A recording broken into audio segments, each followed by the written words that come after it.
It hurts. I cannot stand. The words left Elowen Fairborn's lips as barely a whisper, swallowed by the silence of the Deadlands.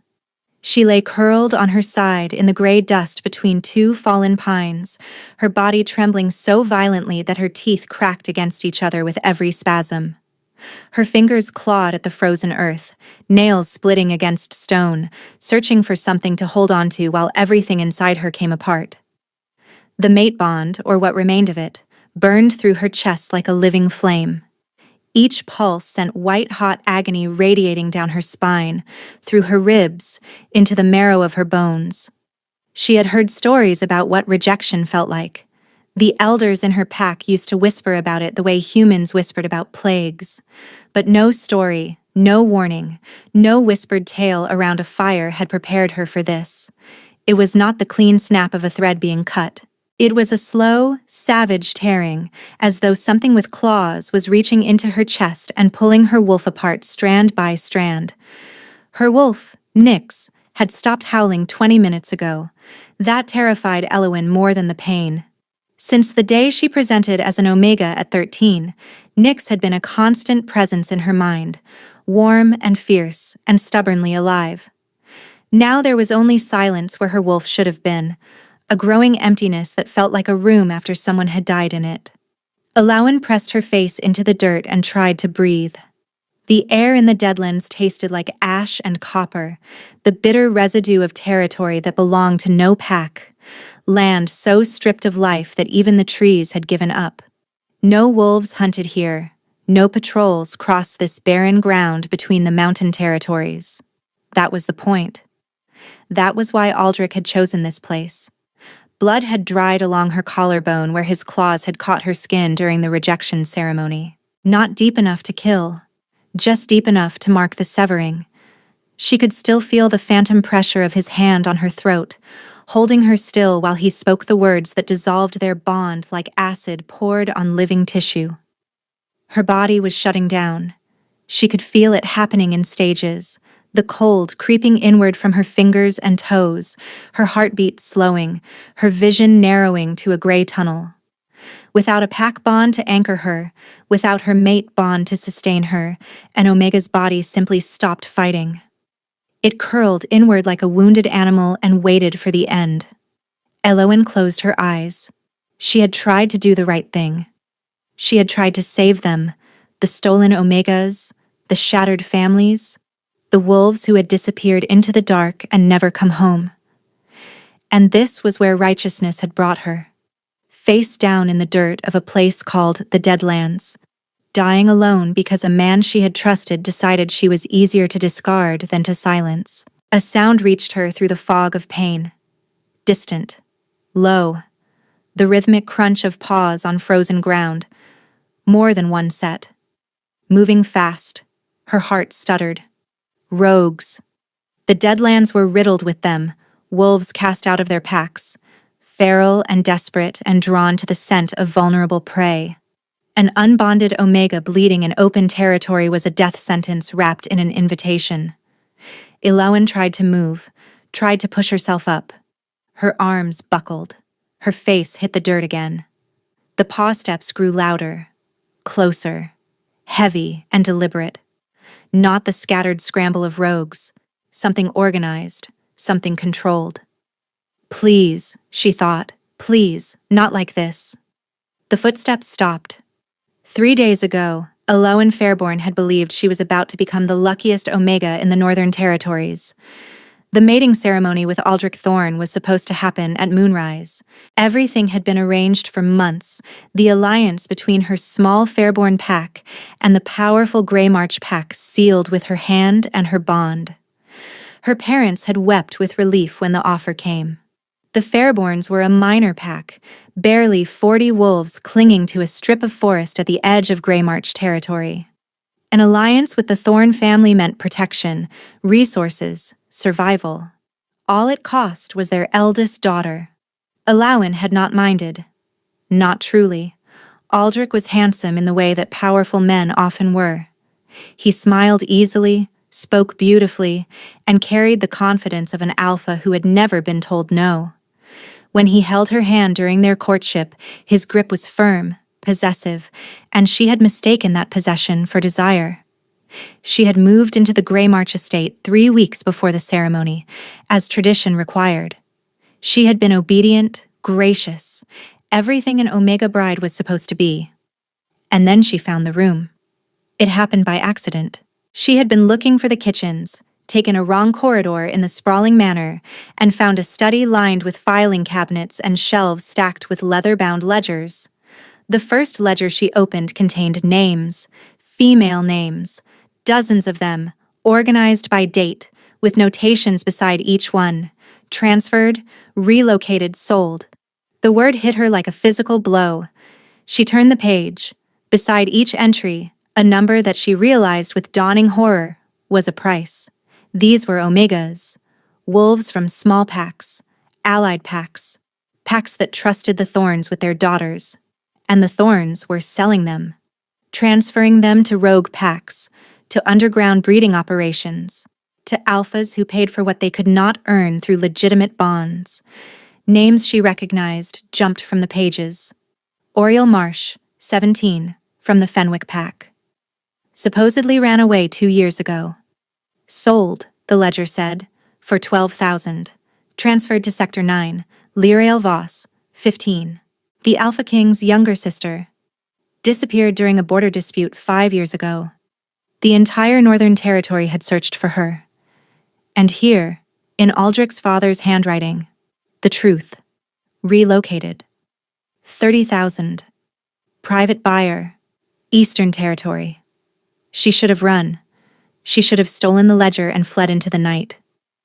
Instead, she did the thing that righteous people do when confronted with evil. She believed that confronting it would change something. She found Aldrich that evening and told him everything. She told him she could not bond with him unless he agreed to stop it, to free the women, to make it right. Aldrich listened with his arms crossed. When she finished, he smiled. That same charming smile he had used when he proposed. "You are very brave," he said softly, "and incredibly stupid." The next morning, he announced the bonding ceremony would proceed at sunset rather than moonrise, a romantic gesture, he explained. Elowen had believed him because she wanted to believe that her words had mattered. Instead, when sunset came, Aldrich led her to the ceremonial clearing in front of the entire Greymarch pack and performed a public rejection. He placed his hand on her throat, extended his claws just enough to draw blood, and spoke the severance rites while 200 wolves watched in silence. Elowen felt the bond shatter inside her chest like glass breaking underwater, sharp and cold and everywhere at once. She screamed. The pain dropped her to her knees while her wolf howled and thrashed, and then went terrifyingly quiet. Aldrich looked down at her the way someone looks at a stain on an expensive carpet. "She is unstable," he told the gathered wolves. "She attempted to steal from my family. She fabricated lies about our pack. The bond was a mistake, and I am correcting it." No one questioned him. 2 enforcers lifted her by the arms and carried her to a waiting vehicle. She was driven for hours, barely conscious, and dumped in the Deadlands just before dark. "If she survives, she will be too broken to talk," she heard one of the enforcers say, "and if she does not survive, that is one less problem." To the outside world, the cover story was already in place. The Omega bride had suffered a mental collapse before the ceremony. She had been returned to her family in disgrace. The Fairborns, too small and too dependent on Greymarch mercy to argue, would accept whatever version of events they were told. And the stolen Omegas, the ones in the ledger, the ones with prices beside their names, would remain lost. Unless Elowen survived. The wolves materialized from the tree line like shadows pulling free from the dark. 4 of them in shifted form, massive and battle-scarred, moving in a tight diamond formation that spoke of military discipline. Behind them, a 5th figure walked upright in human form, tall and broad-shouldered, dressed in black from throat to boot. He moved with the kind of fluid control that only came from decades of absolute authority. Elowen could not lift her head. She saw them only as shapes through the blur of tears and pain. Her wolf stirred faintly, the first sign of life from Nyx in nearly an hour, and what Elowin felt from her was not fear. It was recognition. The man raised a fist. The wolves stopped instantly. He moved forward alone. When he knelt beside her, she smelled cedar and iron and something electric, something that made the shattered remnants of her bond ache in a way that was entirely different from pain. "She is alive," he said. His voice was deep, controlled. He was not speaking to her. Barely. "How long has she been here?" A hand touched her face, tilting it toward the fading light. She saw his eyes then. Pale gold, almost amber, with vertical pupils that marked him as something more than a standard alpha. "Rejection," he said flatly. "Recent. Within the last day. Her wolf is fading. She has hours, maybe less." He shrugged off his coat and wrapped it around her, then gathered her against his chest. Elowin gasped. The moment his skin made contact with hers, something jolted through her, a pulse of warmth that pushed back against the cold, consuming her from within. Her wolf stirred again, stronger this time, pressing toward the surface with desperate urgency. "Her wolf is responding," the man murmured.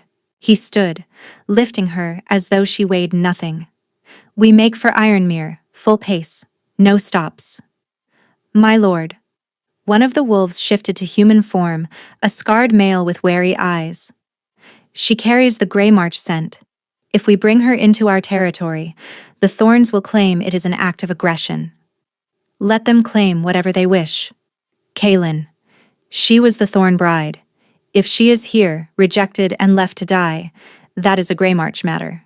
Pack law says we do not interfere." The man called Kaelin looked down at Elowin's face. Something cold and furious shifted behind those amber eyes. "She is an Omega dying in my arms," he said. "Pack law can burn." He held her closer, and the warmth that radiated from his body reached deeper, pressing against the ragged edges of her shattered bond, like a hand held over a wound. Her wolf surged toward it with a keening, desperate sound that existed only in her mind. "Stay conscious," he ordered, moving toward the tree line at a pace that forced his wolves to scramble into formation. "I did not find you just to watch you die in transit." "Who?" Elowin managed, the words scraping out of her throat like broken glass. "Who are you?" "Kaelin Voss, Alpha King of the Northern Territories." Alpha King. The man whose sister had vanished 5 years ago, whose name Aldrich spoke like a curse at every meal, whose hatred for the Thorn family was the worst-kept secret in the Northern Territories. She had been found by her destroyer's greatest enemy. Elowin did not know if that made her the luckiest wolf alive, or the most doomed. But as Kaelin's arms tightened around her, carrying her away from the place she was meant to die, she felt something she had no right to feel. Hope. And hope, for an Omega with a death sentence in her chest, was the most dangerous thing of all. Elowin woke to the scent of pine smoke and the low crackle of a fire she did not build. The room was unfamiliar. Vaulted stone ceiling, narrow windows cut deep into walls old enough to remember wars. A bed beneath her softer than anything she had ever known. 41 hours. Kaelin Voss sat in a leather chair in the far corner, a stack of documents balanced on his knee. He did not look up. "That is how long you have been unconscious. Our healers stabilized your wolf, but the damage from the rejection is extensive. Full recovery will take weeks." "Where am I?" "Ironmere Citadel, the seat of the Northern Territories. My home." He set the documents aside. "You are safe here. No one enters Ironmere without my knowledge." "That sounds less like safety and more like a cage." Not quite a smile crossed his face. "An honest Omega. Rare." He poured her water, helped her drink, and then pulled his chair closer with the focused intensity of someone about to negotiate terms for a war. "Tell me why Aldrich Thorn rejected you and left you in the Deadlands to die." She told him everything: the ledgers, the names, the prices. The Omegas bought and sold like livestock. When she finished, The room was silent, except for the fire. "You said there were names in the ledger," he said. His voice was quieter than before, which somehow made it more dangerous. "Do you remember them?" "Every single one. I have the kind of memory that does not let go of things. Numbers, dates, names. It is why Aldrich wanted me dead." "One of the names in that ledger," he said slowly. "Lyrael Voss, 15 years old, my sister." The air between them went still. "I saw her entry," Elowen whispered. "Relocated. 30,000. Private buyer. Eastern Territory." Kalen closed his eyes, just for a moment. When he opened them again, every trace of softness was gone. "I have spent 5 years searching for her. 5 years of dead ends and political walls the Thorns built to keep me from the truth." He held her gaze. "You have information that could expose the entire network, free those Omegas, and bury the Thorns completely. But I have no proof, my word against theirs. A rejected Omega accusing one of the most powerful families in the territories. Who would believe me? I would. And if I stand behind your claims, others will follow. Which brings me to my proposition." He stood. "Bond with me." The words hit her like a physical force. "You are out of your mind. I am entirely rational. You are a rejected Omega with no protection. The moment the Thorns learn you survived, they will send wolves to finish what they started. But as my bonded mate, you become untouchable. The Alpha King's Omega. You would have the protection of Ironmere, the authority of the crown, and a platform to testify that no one could dismiss. And in return, you help me dismantle the Thorns. Every name, every transaction. We build a case so comprehensive that when we bring it before the Pack Council, there is nowhere for them to hide. And we find my sister. This is not a mating. This is a military alliance. Yes, you will have your own chambers. In private, we are partners with a shared enemy. Nothing more. And if I refuse, then I will pay for your recovery and wish you well. But Aldrich believes you are dead. The moment you surface anywhere without protection, that changes. And he will not make the same mistake twice." Elowen thought of the names in the ledger. The girls sold. She thought of Lyrael Voss, 15 years old, reduced to a line item.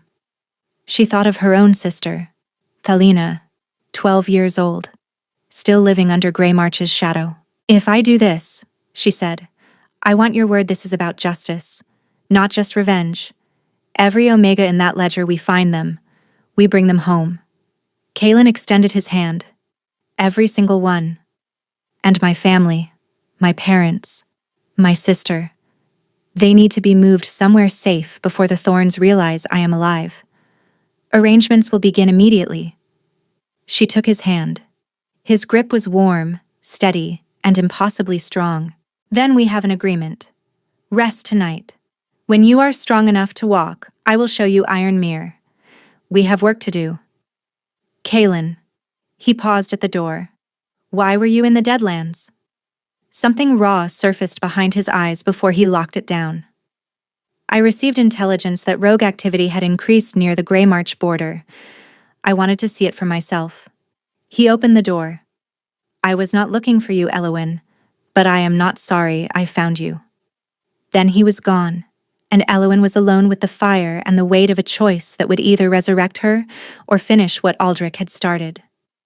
Ironmere Citadel was not a home.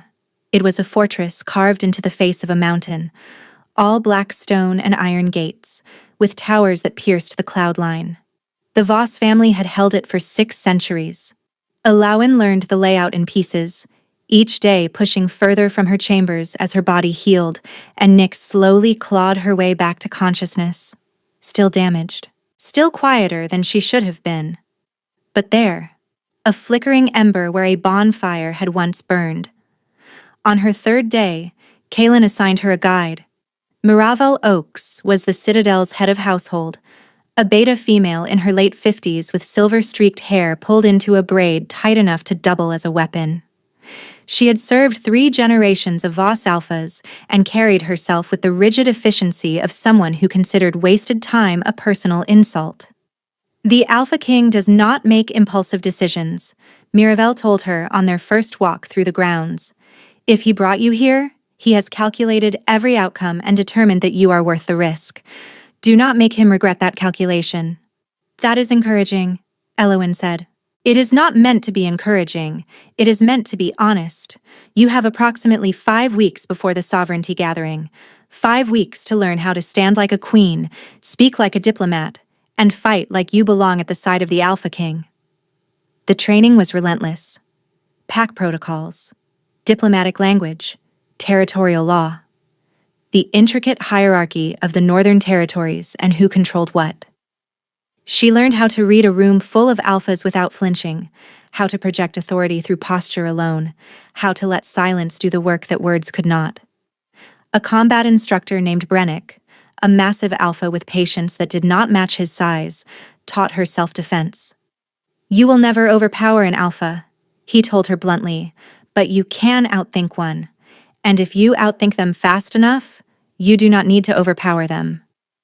Kaylin was present but distant during those early weeks. They dined together each evening at opposite ends of a table built for 20, the distance between them as deliberate as everything else he did.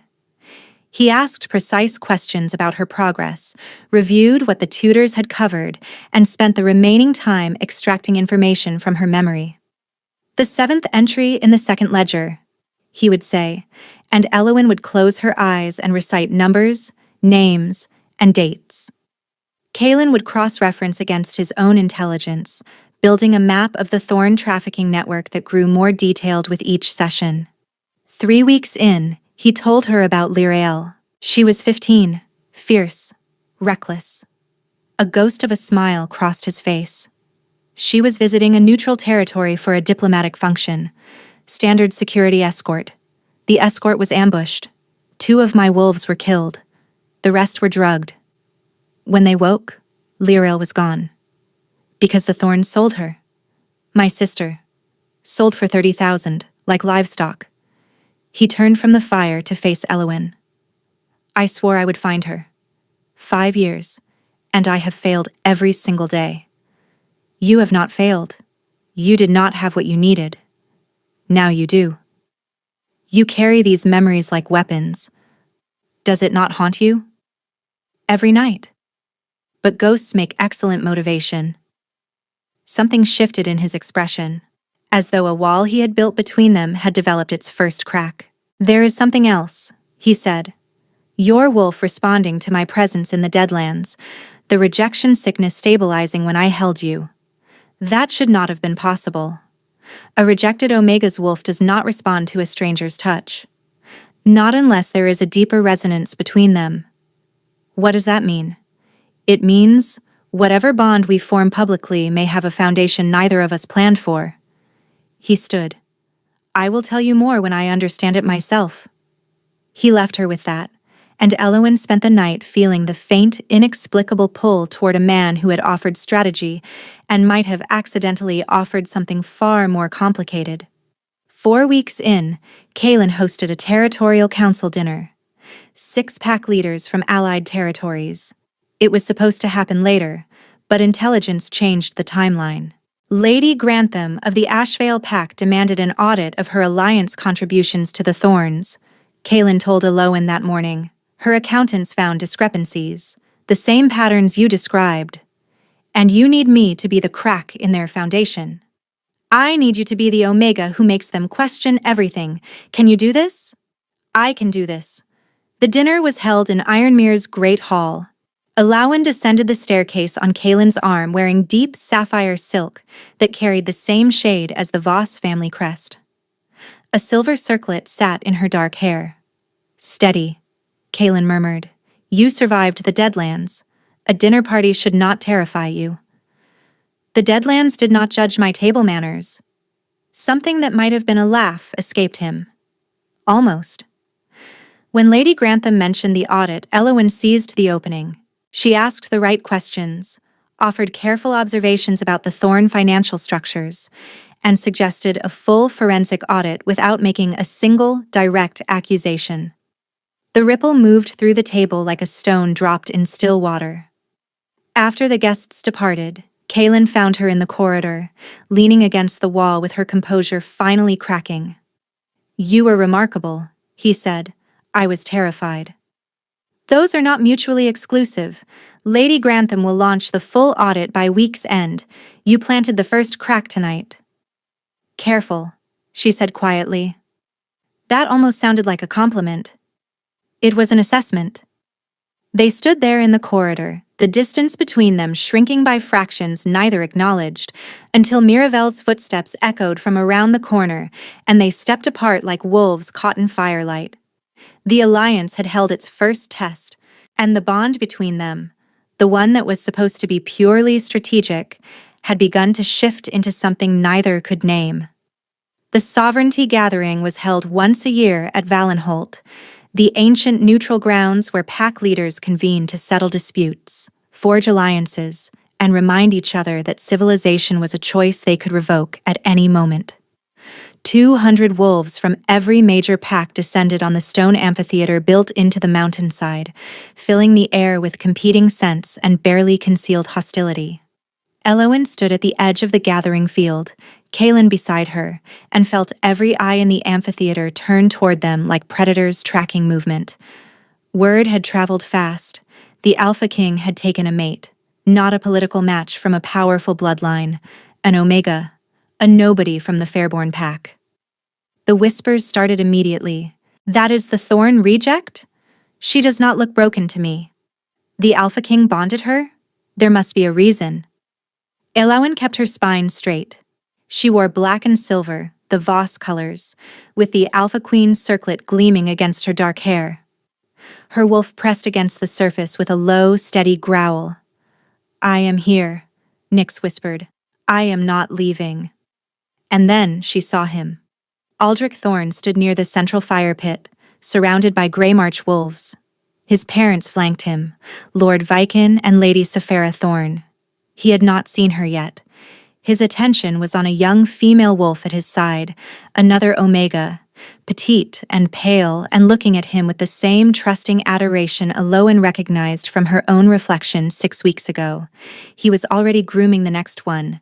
Then Aldrich's gaze found Kaylin, followed his arm, and landed on Elowen. The color drained from his face like water from a cracked vessel. His smile vanished. His body went rigid. One by one, the Greymarch wolves turned to look. Elowen held his gaze and did not blink. Lord Viken approached first, composure intact where his sons had fractured. "Alpha King, we were delighted to hear of your bonding, though I did not expect your mate to be someone so familiar to our family." "Familiar?" Kaylin's voice carried just enough to draw nearby ears. "In what way?" "Miss Fairborn was briefly engaged to my son. She departed before the ceremony under difficult circumstances." "Difficult?" Kaylin repeated the word like he was examining something rotten. "I imagine being publicly rejected and left in the Deadlands to die qualifies as difficult." The wolves within earshot went silent. That evening, Elowen found a moment alone on the terrace overlooking the mountain valley. The air was cold and clean, and she needed both. Footsteps behind her. She knew who it was before he spoke. "You are supposed to be dead." Elowen turned. Aldrich stood in the doorway, his charm stripped away, replaced by something darker. "And yet, here I am." "How?" He stepped closer. "My wolves left you in the Deadlands, with a severed bond and a dying wolf. You should not have survived the night. Someone found me. Someone who actually cared whether I lived." "Voss." Aldrich's lip curled. "You went running to my family's enemy." "I did not run anywhere. I was lying in the dirt, unable to move. He carried me out. Unlike you, he chose to save me rather than leave me to die." "What did you tell him?" "Everything." The word landed like a blade. Aldrich's jaw clenched. "You are bluffing. If you had told him about the ledgers, he would have moved against my family already. Or perhaps he is building something you cannot escape, something so thorough that when it falls, It buries all of you. Kaelin materialized at her shoulder, silent as a shadow. This conversation is over. Walk away, Thorn. If you speak to her again without my presence, I will consider it a formal challenge. Aldrich held his ground for 3 seconds. Then he turned and stalked back inside. Kaelin's hands found her arms, steadying her. Are you all right? I did not flinch. I looked him in the eye, and I did not flinch. No, you did not. His thumbs traced circles on her arms, a gesture that seemed to happen without his permission. He is frightened now. That makes him unpredictable. Good. Let him be frightened. Let him feel what I felt. The next morning, Kaelin appeared in her doorway, dressed and armed. Get up. Something has happened. He handed her a folded parchment. Lady Saphara Thorn's handwriting. The Alpha Queen's younger sister. 12 years old. Unmated. Unprotected. Her parents accepted the relocation to Ironmere, but the girl was visiting a cousin in the Outer Territories when the escort arrived. She remains accessible. If the Alpha Queen continues to spread lies, remind her that wolves younger than her have disappeared before. Subtlety is preferred. An accident. Alawen's hands shook, not with fear, with rage so complete that her wolf surged to the surface and her eyes flashed gold. Thelina, they are threatening my sister. They were threatening her. I have wolves moving to intercept her now. She and your cousin will be at Ironmere within 2 days. They threatened a child, a 12-year-old. Because they are desperate, and desperate wolves attack whatever is closest to the throat. The gathering convenes its formal tribunal tomorrow. That is our moment. The case is not complete. We have Lady Grantham's audit, my testimony, your intelligence, and now a written threat against a child in Lady Saphara's own handwriting. She held up the letter. This is enough. Not for a conviction, but for a reckoning. Kaelin studied her for a long moment. She watched the strategist in him war with something less calculated, something that burned behind his eyes whenever he looked at her now. If we move tomorrow and fail, we lose everything. The Thorns will regroup. The council will dismiss us. If we wait, another Omega disappears. Another family is shattered. Another child is threatened. She stepped closer, close enough to feel the heat of his body. You told me I was a weapon. Let me strike. His hand rose to her face, cupping her jaw with a gentleness that contradicted every hard edge of his reputation. You are more than a weapon, he said quietly. You have been since the night I found you. He kissed her. Not the formal press of lips from their bonding ceremony. This was real, his mouth against hers with an urgency that tasted like confession, both of them falling into something they had agreed was not supposed to happen.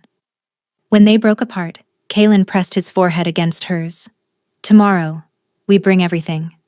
Together. Viken Thorn struck first. Before the tribunal convened, he requested a formal audience with the Council of Elders, the 5 oldest pack leaders who arbitrated disputes at the Sovereignty Gathering. By the time Aloan and Kaelin arrived at the amphitheater, Viken was already speaking, his voice resonant with practiced grief. The woman calling herself Alpha Queen is an imposter, he said, his voice resonant with practiced grief.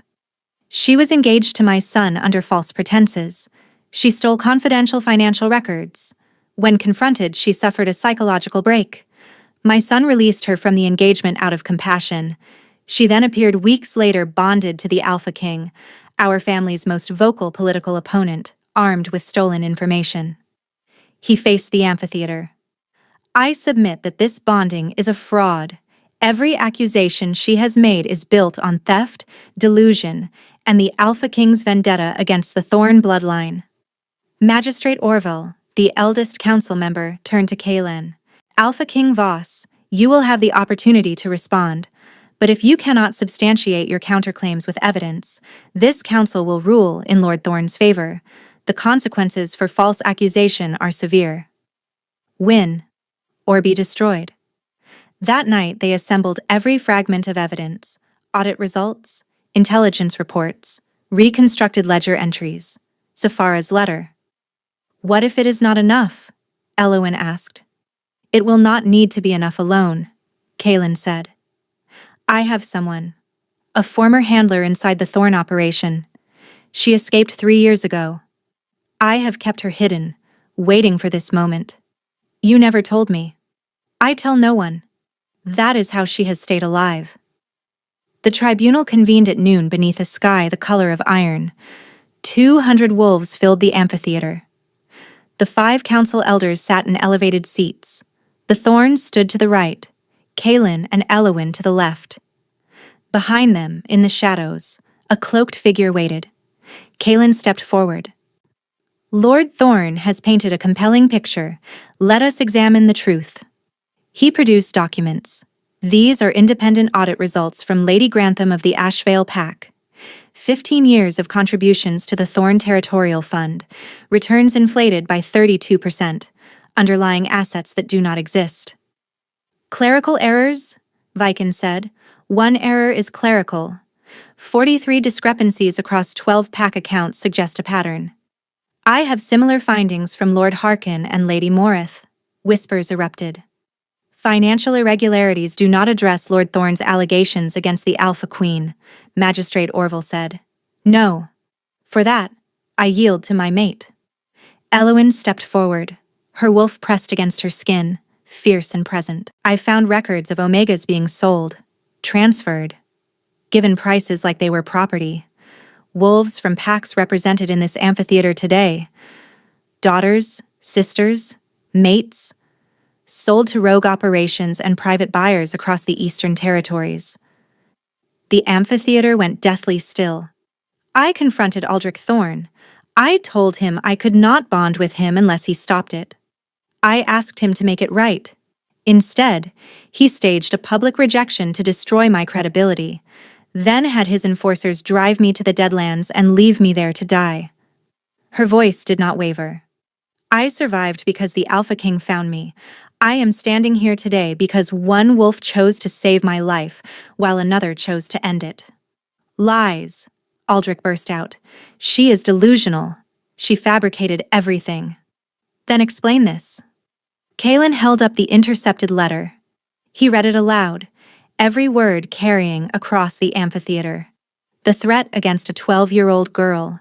The casual discussion of making a child disappear. By the time he finished, Lady Saphara's face was the color of ash. That is a forgery, Viken said, but his voice had lost its polish. Scent does not forge, Lord Thorn. Magistrate Orville had the letter verified. The scent is genuine. The amphitheater erupted. Where are these stolen Omegas? Viken pressed. I can tell you exactly where they were sent, Elowen said. She began to recite. Oriel Marsh, Fenwick Pack, 17, 12,000, Sector 9, Daria Ashwood, Caledon Pack, 16, 15,000, Eastern Range, Marith Hale, Thornberry Pack, 19. Stop. A gray-haired alpha female rose from the crowd, tears streaming. Marith Hale is my daughter. She disappeared 4 years ago. You are telling me she was sold? Yes. For 8,000. The amphitheater erupted again, grief and fury mixing. Another wolf stood. Then another. Families recognizing names. And if testimony is required, Kaelin said, I have one more witness. The cloaked figure stepped forward. She was young, mid-20s, with a scar from ear to collarbone. My name is Jessamy Crow. For 2 years, I worked as a handler in the Thorn trafficking network.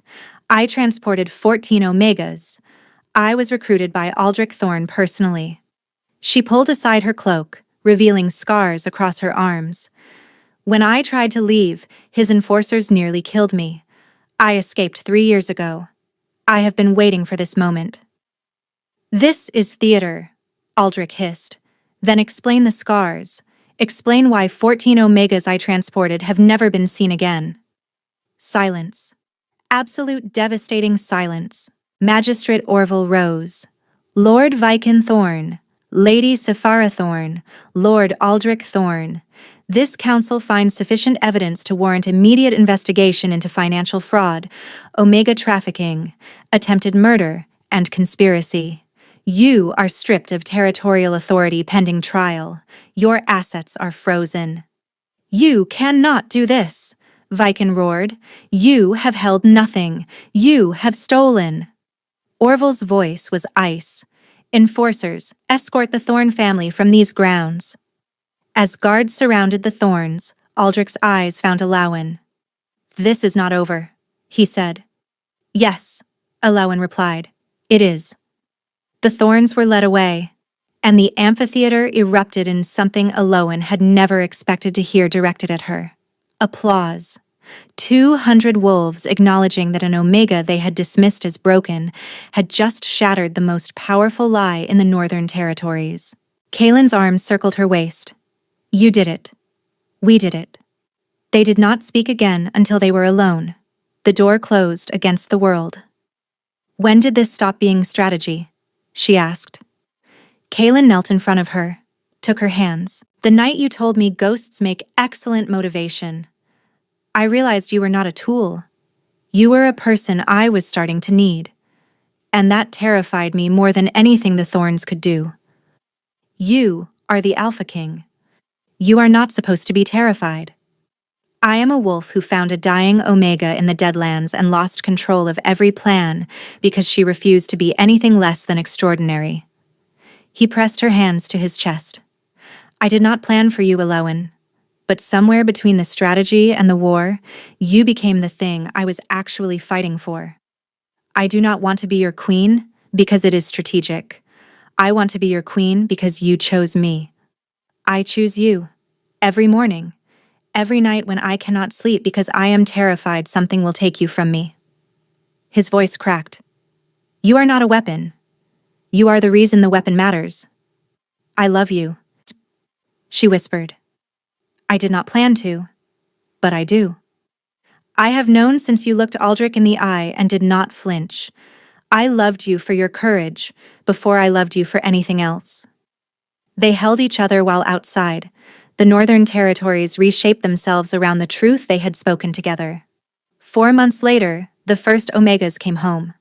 Oriel Marsh was found in Sector 9, malnourished but alive. Daria Ashwood was recovered from the Eastern Range. The rescue operations moved systematically through every location Alawen had memorized. 18 Omegas were recovered in the first 2 waves, 5 more in the months that followed. And on a cold morning in late autumn, a young woman with amber eyes and the unmistakable Voss jaw walked through the gates of Ironmere Citadel. Lyrael Voss, 20 years old, 5 years missing, scarred and wary and very much alive. Kaelin did not speak when he saw her. He crossed the courtyard in 3 strides, dropped to his knees, and held his sister, while his body shook with the first tears Alawen had ever seen him shed. Alawen watched from the doorway, her hand on her stomach where the first faint flutter of new life had begun to make itself known. Viken Thorn was sentenced to life imprisonment. Lady Saphara received 20 years. Aldrich, captured fleeing to the Eastern Territories, would never see freedom again. The testimony of 23 recovered Omegas ensured it. Alawen established the Ironmere Sanctuary, a refuge for recovered Omegas offering healing, education, and the one thing every stolen Omega had been denied: choice. Within its first season, it housed 30 wolves. Kaelin funded it without hesitation and defended it without reservation. The healers finally had their answer about the wolf resonance. What Kaelin and Elowen shared was not simply a strategic bond.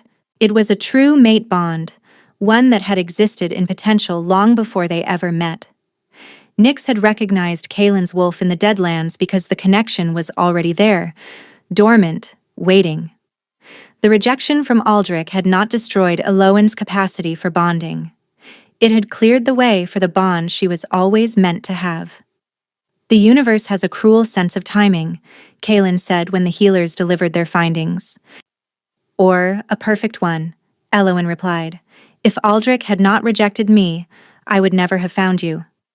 Besides you, Kaelin said one evening, watching her review sanctuary applications at her desk, and whatever our child decides to become, this is the most important thing Ironmere has ever produced. She looked up. How long have you known? Your scent changed 2 weeks ago. I was waiting for you to tell me. Every moment with you is the right moment, he said, pressing his lips to her forehead. I found you dying in the Deadlands. Now you are building a world where no Omega dies alone. On the anniversary of the night he found her, Elowen stood on the ramparts of Ironmere, watching snow fall over the mountains. Kalen stood beside her, his coat draped over her shoulders. Do you ever think about that night? She asked. Every day. What if I had taken a different route? What if I had arrived 10 minutes later? But you did not. No. I picked up a dying Omega who smelled like courage, and she dismantled the most dangerous family in the Northern Territories, while teaching me that strategy without something real to fight for is worthless. He pulled her closer. They threw you away, but I found you, and you turned that pain into a sanctuary, a legacy, a life. They called me broken, she said softly, damaged, a reject. And now they call you queen. Not because of me, because you chose to stand when everything told you to stay down, because you remembered every name and refused to let them be forgotten. I had help. You had a stubborn alpha who got lucky on a dark road. You are more than that. I know. You made me more. They stood together as the snow fell, two wolves who had found each other in the worst possible circumstances and built the best possible life from the wreckage. Proof that the coldest nights do not have to be the end of the story. Sometimes they are just the beginning. Thank you for staying with us until the very end. If this story touched something in you, the fight for justice, the refusal to stay broken, the power of being chosen when the world throws you away, I hope you will share it with someone who needs to hear it. Drop a comment telling us your favorite moment and where you are listening from. If you are ready for another story where love conquers the impossible, subscribe and ring that bell so you never miss the next chapter. You are the reason these stories exist. Thank you for being here, for listening, for believing that even the coldest moments can lead to the warmest beginnings.